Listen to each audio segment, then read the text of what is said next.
So what if I told you there was a way to put an end to student debt, student loans, and the stress of having to figure out how to pay for college?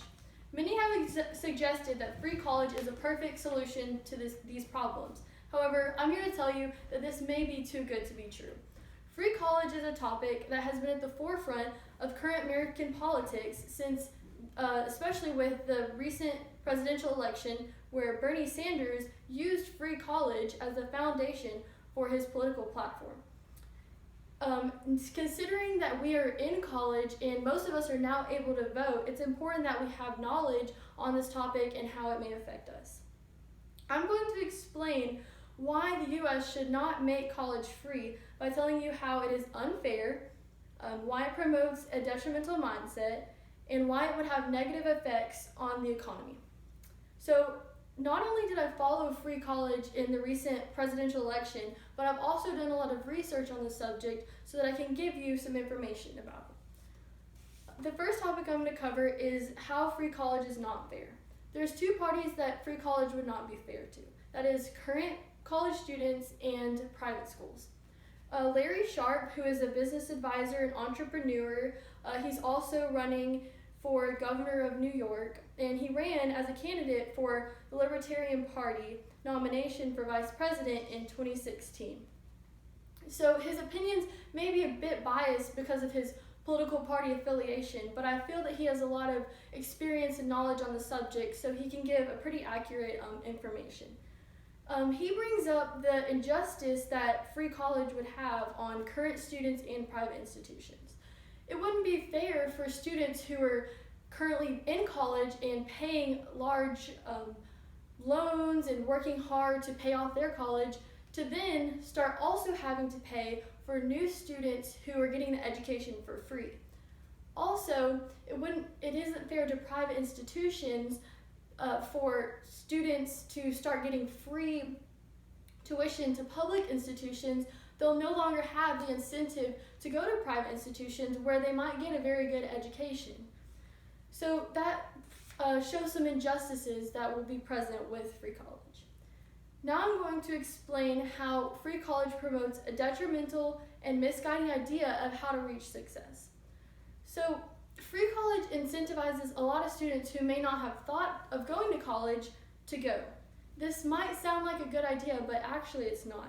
In an article published by Third Way, a nonpartisan political organization, in 2016, they explain how college isn't meant for everyone, and people shouldn't be pressured to go there or think that they have to.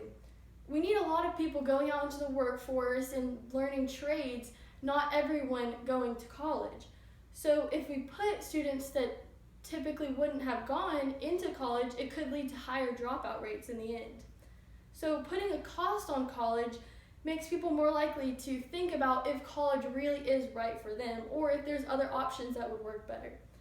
So essentially, putting a cost on college keeps the idea that it may not be right for everyone and some people should go out into the workforce, and that's okay because that keeps the economy moving. So finally, I'm going to move to my last point. Why free college would have negative effects on the economy.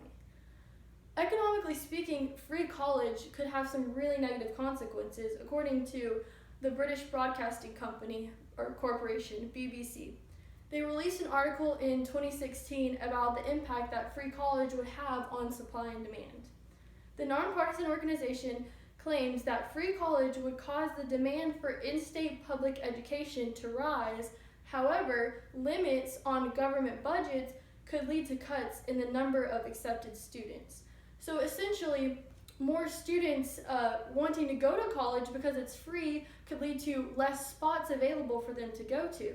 So even though free college would help students, some students pay or not have to pay for college, it could also decrease the amount of students who colleges can accept. So essentially, this could lead to a limited access of education for the population in general. So in conclusion, we've discussed why free college is unfair, how it promotes the wrong idea about future success, and how it would negatively affect the economy. It is important for us to understand this issue because it's at the forefront of our current American political debate, And now we can vote, most of us anyways. So even though it stinks to say this, when it comes to ending student debt, student loans, and the stress of having to figure out how to pay for college, making college free just is not the answer. Thank you.